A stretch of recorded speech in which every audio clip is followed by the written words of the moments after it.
Welcome back, guys. It's early morning milking. We haven't got started yet, but we are just about to. Before we do, we are going to be taking a wrapped bale around the barn with our bale and roller. If you are new to these videos, this is a Ristler bale and roller, like a 2001 or 2, I don't know, 2000, right around there. It's around 20 years old. It's just got this little Honda motor on it.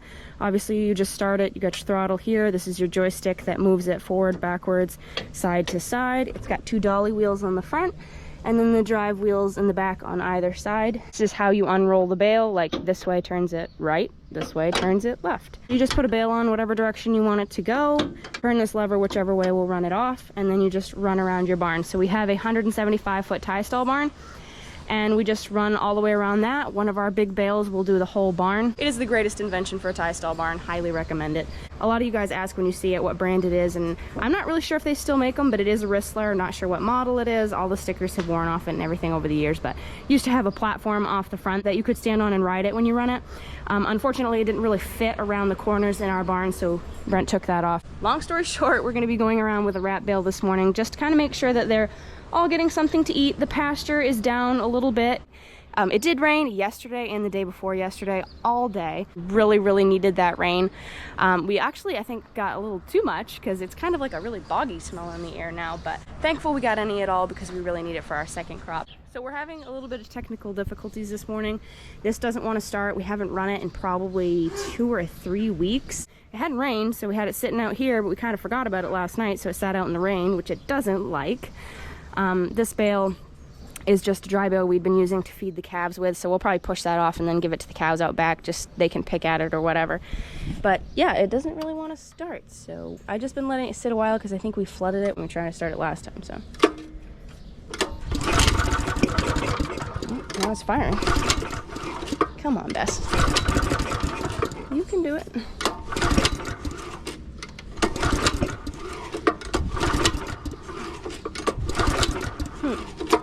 Well, we'll let it sit a while longer, I guess. We'll get this bale ready, see which direction it's going.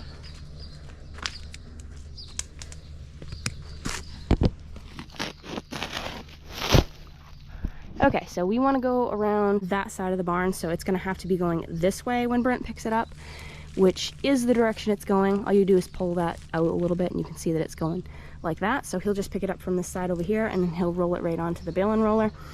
And we can head around the barn with it if we can get that thing started.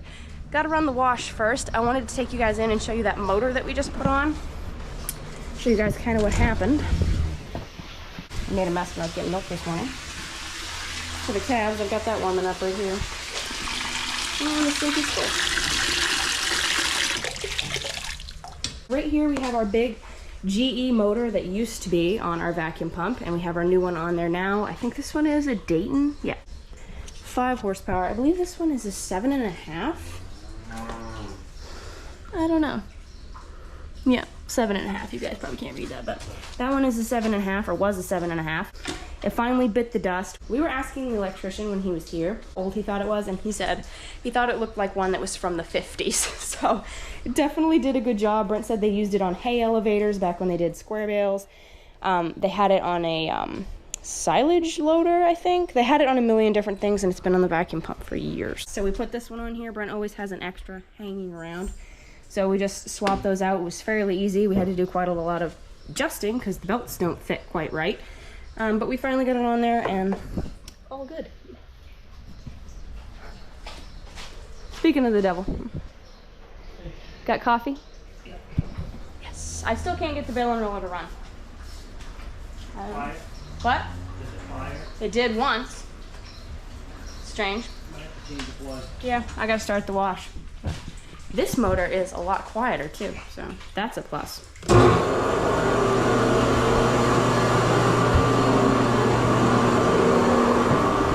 And the spring on our door broke, so we need a new one of those. When one thing goes, everything goes. Plenty of gas, right? You know, well, not plenty, but you got gas.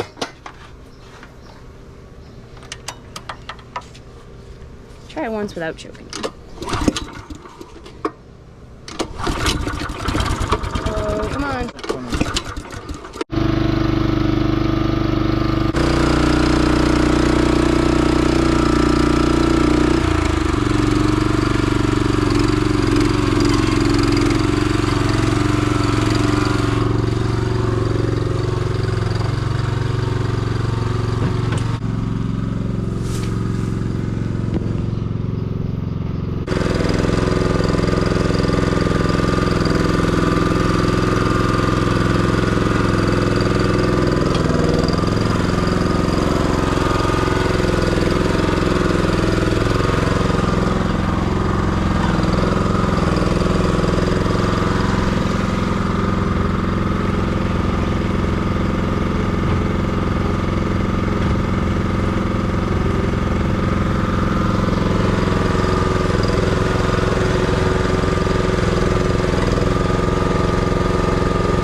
us. See if it passes the muster. What do you think? Not bad, not bad. Just I don't really like you holding it while I'm trying to eat it. But there you go. Tasty. I love an Asher Holstein cross. They have the prettiest markings.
They're really enjoying that. Brent is in the milk room putting everything together so we can get milking. I'm gonna give the calves some of this.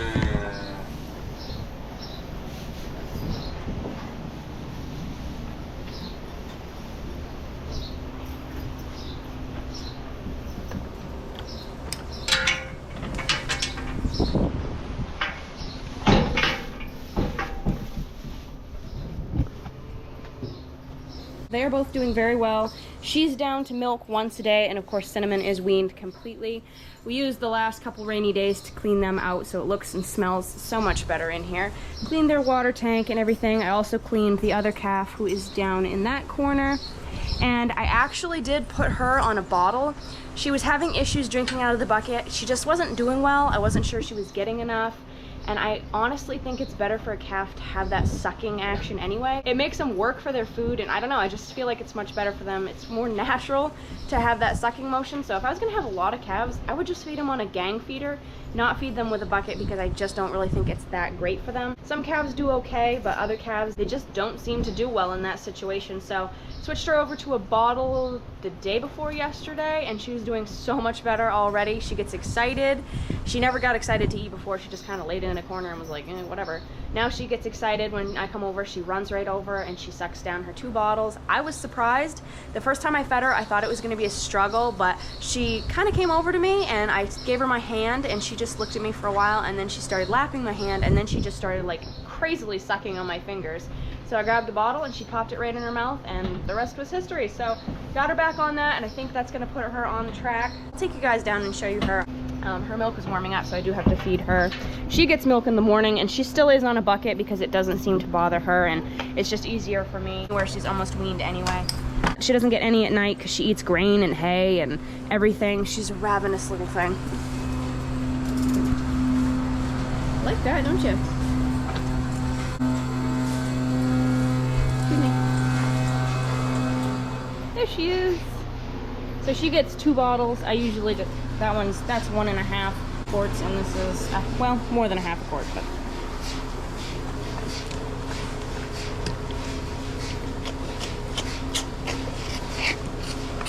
She said, I like this so much better. Don't you, Jazz? Pretty girl.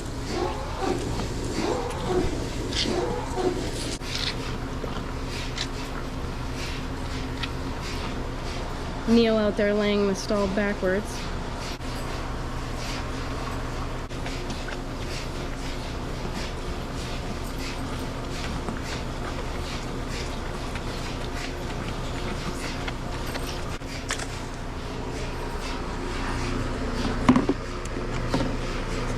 One of my cows is done milking, so.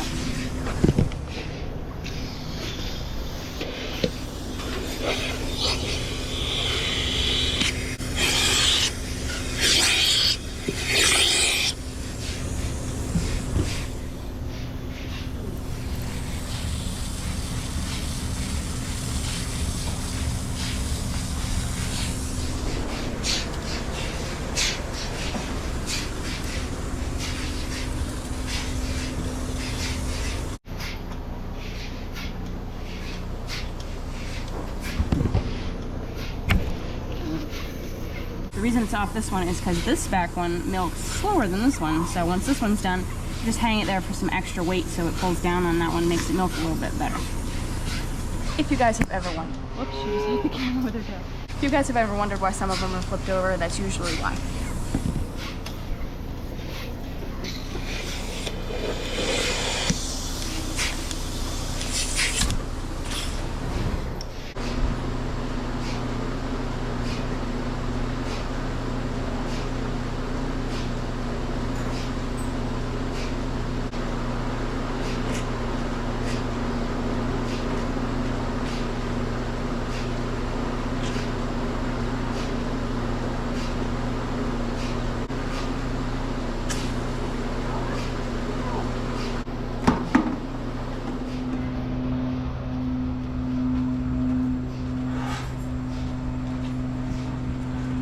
Just a minute. You're not forgetting about milk as quickly as I'd like you to, huh? I thought.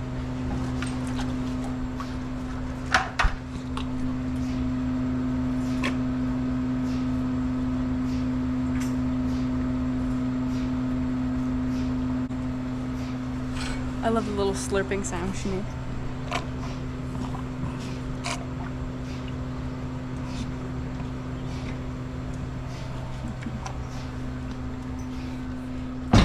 Getting to be a big girl.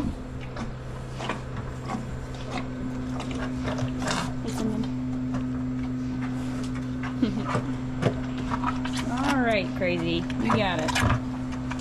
You got it. It's empty. You got it. I know. I know. We just got the cows outside. We didn't give them any hay out on the pad this morning because we're gonna be going out and cleaning that up. It's been almost exactly a month since we cleaned off the pad last. We cleaned them the day before they went out to pasture. We did take a couple of passes, I think, maybe like 2 weeks after that. We were out there for some reason with the Kubota and the skid steer, so we cleaned up just a little bit, but not the whole thing. So it's been an entire month since we cleaned the whole thing. So needless to say, it's pretty dirty. The cows don't spend a lot of time up there, so it's mostly just hay that they've pulled out and wasted. We need to go get the Kubota because it is still up back in the field that we're gonna plant corn in. That night, after Brent finished disking it, it did rain, so we just left it up there because we wanna do it again. I don't know if he's gonna bring the disc back too or just leave it up there, but either way, we need to go get that, bring it back, put the bucket on it, and then we can go clean out. It shouldn't take us long. I'll film some of that for you guys. We didn't bed the barn this morning because we're trying to conserve a little bit. We do have to get sawdust this week. but we're gonna be really busy, so we kind of want to stretch it out until later in the week when it's supposed to rain. So we're not gonna bet on this morning. We might scrape the walk before they come in tonight and sprinkle a little bit of sawdust on that. They finished all the hay, I think. There's nothing left. Nope. Little tiny pile up there, but other than that, they cleaned up everything in here. And they've gone out to pasture to eat. After we get that pad cleaned off, we'll probably put out another baleage bale for them. It is so muggy this morning. It's not hot, it's like 65, I think. The air is just so heavy that even walking around just tires you right out. I actually already had to take some Tylenol this morning because it gives me a weird headache. Before I forget to mention it, I don't know if it's the same for you guys, but our flies have been absolutely terrible this year. It seems like they came out earlier than they usually do, and they're biting. Usually around here, they don't bite until like August. Houseflies, that is. Obviously, horseflies and stuff like that will bite, and deer fly, but the regular houseflies are already biting, and they're all over the cows, or at least they were. We put fly stuff on them yesterday, or 2 days ago? I guess it was 2 days ago, because they were just unbearable, so Brent ran to town and he got some fly powder for them. We did use the liquid for a very long time, and it just wasn't working for us anymore. We were even getting the higher dosage, like the higher percentage of whatever it is, it's like permethrin, or I don't know. It starts with a P. I probably just butchered that. Whatever in it that keeps the flies away, we always got the highest percentage, and it just was not working for us anymore, and that stuff is expensive. To do this whole barn, it was like $100 to $150 just to do them one time, and usually 20 days later you have to do them again. So a couple years ago we switched to the powder, and it has been working so much better. A whole sleeve of it, like that you would put in a dust bag, is only 50 bucks. So Brent picked up a couple of those. We have one that we're gonna put in the dust bag outside that we have strung up along the freestall door, so any cow can walk underneath it whenever they want.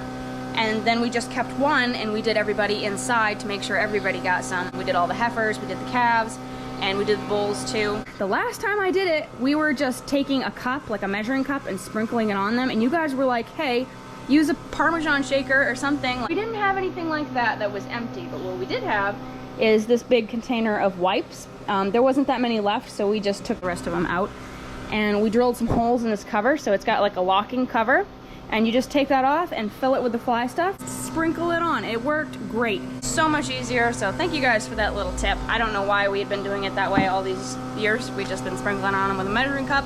Apparently we're not the most brilliant farmers around, but that worked a lot better, so we did everybody just while we were going up through milking. We'd finish a set of cows, milking both of them, and then we'd dust them.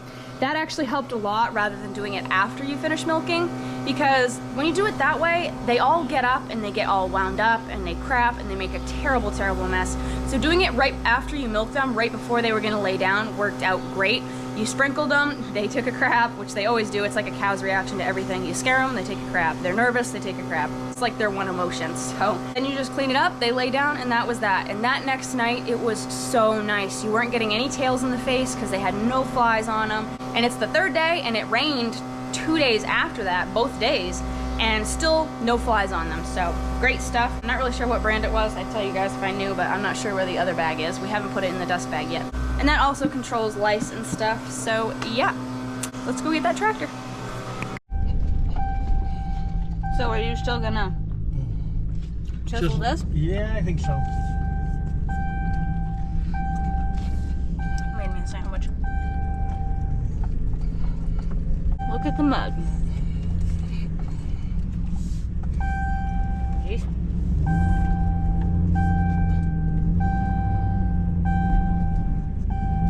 It's a good thing we plowed it when we did. You're gonna be able to get it No. plowed now. Not with a two-wheel drive tractor.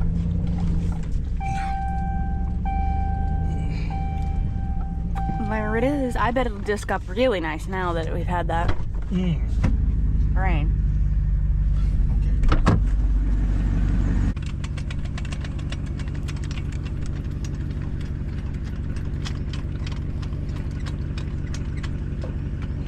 I feel like it's like never raining, and then a week later it's always raining. They welded that on so it's crooked. Somebody put it on crooked? Well, the whole... Oh, the hole is crooked? Well, yeah. Somebody screwed up.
This is the fly stuff I was talking about. It's Python 2 dust by Ytex. $50 for this bag, and you can either put it in a, you know, dust bag, or you can just put it right on them. It's good for dairy cows, good for all cows. Love it.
Picked up a load of wrap bales from last year. The one we fed inside was actually one from last year.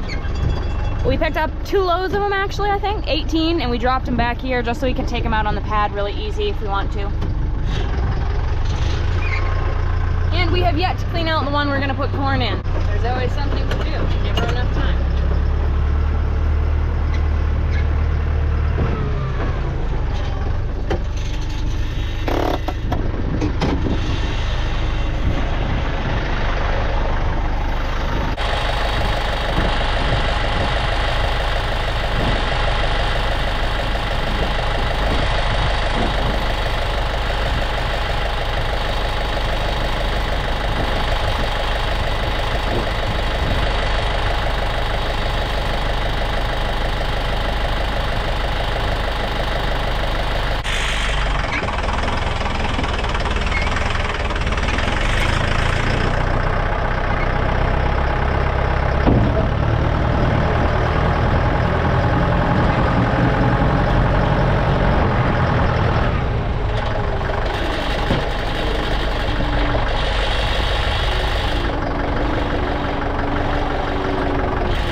clean, but we need the water to drain off now. Moved all the feeders to where he wants them for tonight. He's gonna put in a bale tonight instead of right now because all of them are out grazing right now. And if you bring a bale up, most of them are so lazy that they'll come right up and they won't ever go out to pasture again today. So we're just gonna let them stay down there and graze. The area that they are right now is pretty much the only place with much grass left. We have shut off this drainage ditch here so they can't get in there because it's wet, and also by the pond, which will grow back, and then eventually we'll let them in there.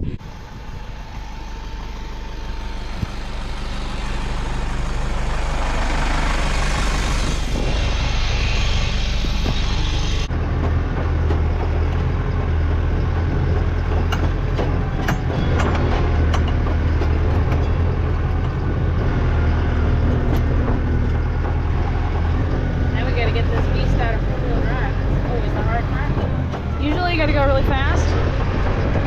Grab the handle, stop, and pull up. Oh, we got it. First try.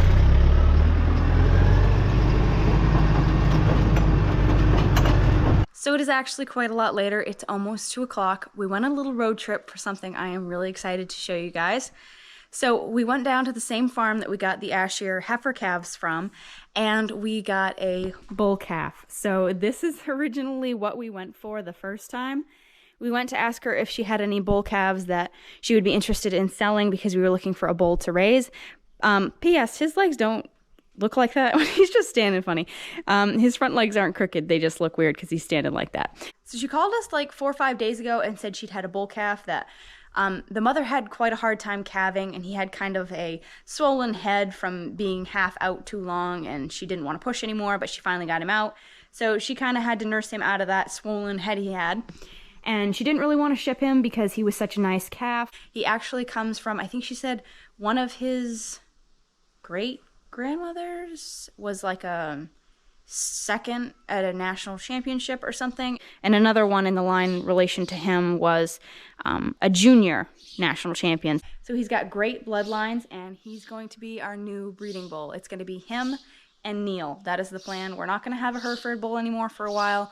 We need some heifer calves to raise, and we really like Holstein Ashier crosses, and we have a lot of regular Ashiers too that would end up having pure Ashiers, obviously. So yeah, that's the exciting news I wanted to show you guys. We're really just interested in getting better genetics, and we've always been partial to Ashier crosses, so I'm excited. I can't wait.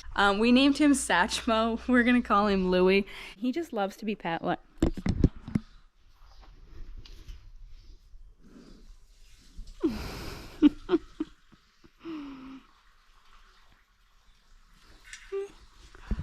You are so cute. Look at that face.